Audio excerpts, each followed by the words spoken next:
Hello everyone, আবারও একটা parcel এসেছে। আর এই পার্সেলটা সম্পূর্ণ অন্যরকম একটা পার্সেল।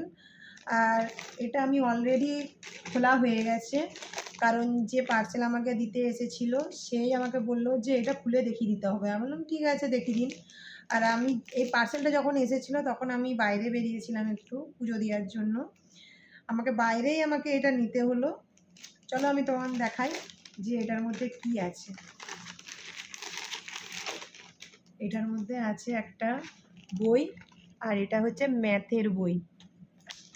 যেহেতু আমার বেটুকে আমরা অন্য স্কুলে ভর্তি করব সিদ্ধান্ত করেছি, সেই জন্যই বাইরের অন্য স্কুলের বই আমাদেরকে পড়াতে হচ্ছে। সেই জন্যই এই বইটা আমরা অর্ডার দিয়েছি, অ্যামাজন থেকে দিয়েছি এই বইটা অর্ডার।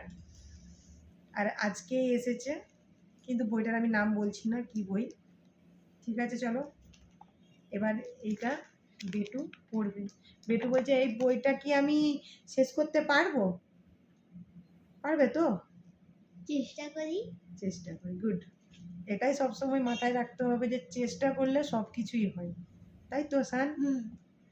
ঠিক আছে, চলো।